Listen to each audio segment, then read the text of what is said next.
ఇక మరో ముఖ్యమైన వార్త, జూన్ లోపు ముచ్చటగా 3 తల్లికి వందనం, అన్నదాత సుఖీభవ, మహిళలకు ఉచిత బస్సు అమలు, సూపర్ 6 పై చంద్రబాబు కీలక నిర్ణయం, రాజకీయ వేధింపు హత్యలపై ప్రత్యేక ట్రైబ్యునల్, టీచర్లు ఉద్యోగులు పాత్రికేయులపై అక్రమ కేసుల తొలగింపు, కార్యకర్తల పెండింగ్ బిల్లులు త్వరలో చెల్లింపు, ఆలయాలపై దాడులు చేసిన వారిని గుర్తించడానికి కార్యాచరణ, జిల్లాల పునర్విభజనపై పరిశీలన, కరెంటు ఛార్జీలు ఏడాదికి 35 పైసల చొప్పున తగ్గింపు, కిమ్స్ ఆధ్వర్యంలో అమరావతిలో మెడికల్ వర్సిటీ, వినుకొండలో వైద్య శిక్షణ కేంద్రం, ఈసారి కడపలో మహానాడు, వైసీపీ నేతల చేరికలపై కూటమిలో త్వరలో చర్చ, టీడీపీ పొలిట్ బ్యూరో భేటీలో కీలక నిర్ణయాలు. ఇక్కడ చూసుకుంటే కనుక ఒక ఫోటో కూడా ఇచ్చారండి. వాసవి మాత ఆత్మార్పణ దినం సందర్భంగా శుక్రవారం పశ్చిమ గోదావరి జిల్లా పెనుగొండలో వాసవి కన్యకా పరమేశ్వరికి ప్రత్యేక పూజలు చేస్తున్న చంద్రబాబు నాయుడు. సో దీనికి ఇంకొకటి చూసుకుంటే కనుక ఏదైతే కనుక జూన్ లోపు ముచ్చటగా 3 అని చెప్పేసి తల్లికి వందనము, మహిళలకి ఉచిత బస్సు ప్రయాణము, ఇంకొకటి అన్నదాత సుఖీభవ, ఈ 3 అయితే కనుక సూపర్ 6 ఏదైతే చెప్పారో ఈ 3 జూన్లోగా ఇంప్లిమెంట్ చేస్తామని చెప్పేసి చంద్రబాబు నాయుడు ప్రధానంగా చెప్పారు. దీనికి సంబంధించి అంటే త్వరలో టీడీపీ పొలిటికల్ బ్యూరో భేటీ అయితే ఉంటుంది. దానికి సంబంధించి ఈ పొలిట్ బ్యూరో వాళ్ళు ఏం చెప్పారంటే, వేసవి సెలవుల తర్వాత పాఠశాలలు తెరిచేలోపు ఎంతమంది పిల్లలు వాటిలో చదువుతూ ఉంటే అంతమందికి ఒక్కొక్కరికి 15,000 వంతున తల్లికి వందనం పేరుతో చెల్లిస్తాము. కేంద్రం ఇచ్చే మొత్తంతో కలిపి రైతులకు అన్నదాత సుఖీభవ పథకం కింద 20,000, జూన్ లోపు మహిళలకు ఉచిత బస్సు ప్రయాణం కూడా అమలు. అంటే వచ్చే జూన్ లోపు నామినేటెడ్ పదవులన్నీ కూడా భర్తీ చేస్తారంటే సహకార సంస్థలు, మార్కెటింగ్ సంస్థలు, ఆలయాలు మొదలైన వాటిలో పదవులన్నీ నింపుతామని చెప్పేసి టీడీపీ పొలిట్ బ్యూరో అయితే స్పష్టం చేసింది. సో సూపర్ 6 ఏదైతే చెప్పారో ఎన్నికల హామీల్లో దాంట్లో మిగిలిపోయిన హామీలు ఏమైతే ఉన్నాయో అవి జూన్లోగా పూర్తి చేస్తాము.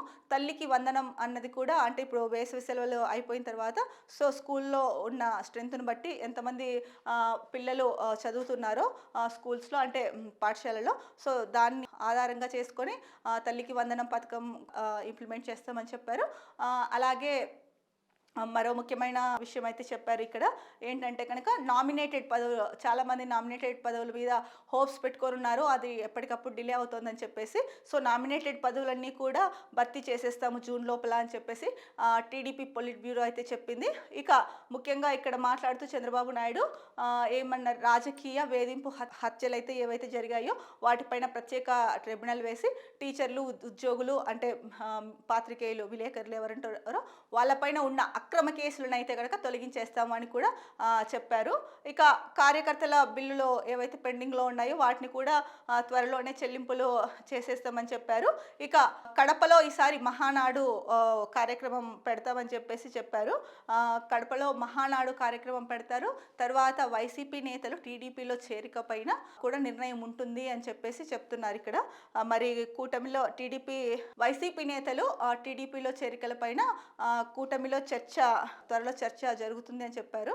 మరి ఒక పార్టీ నుంచి ఇంకొక పార్టీకి వెళ్ళడం ఎంతవరకు కరెక్ట్ అన్నది అంటే ఎప్పటి నుంచో వస్తుంది. సో ఒక దాంట్లో ఒక పార్టీ గుర్తు మీద గెలిచి ఇంకొక పార్టీలో చేరడము ఇది ఎప్పటి నుంచో జరుగుతోంది. దీనిపైన కోర్టులకు వెళ్ళడం జరుగుతోంది, కోర్టులు కూడా తీర్పులు ఇస్తున్నాయి. అయినా సరే దీన్ని మానట్లేదు కొంతమంది. రీసెంట్గా చూసుకుంటే తెలంగాణలో కూడా బీఆర్ఎస్ 10 మంది ఎమ్మెల్యేల పైన అంటే కారు గుర్తు మీద గెలిచి కాంగ్రెస్లో చేరారని చెప్పేసి కోర్టుకు వెళ్ళింది. సో ఇలాంటివి జరుగుతూ ఉన్నాయి. మరి వైసీపీ అంటే కడపలో మహానాడు అయితే కనుక పెడతారు ఈసారి అని చెప్పేసి ముఖ్యంగా వార్తాకథనం ఇచ్చారు.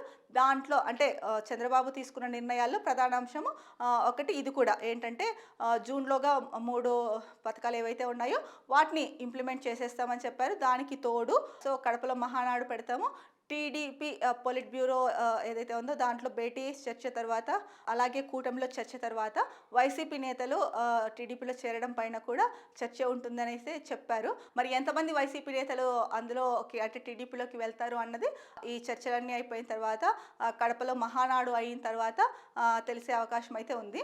ముఖ్యంగా అయితే కనుక ఏదైతే ప్రజా సంక్షేమం కోసం ఎన్నికల హామీల్లో చెప్పారో స్కీమ్స్, దాంట్లో 3 ముఖ్యమైన స్కీములు జూన్లోపు అయితే కనుక ఇంప్లిమెంట్ చేసేస్తామని చెప్పారు.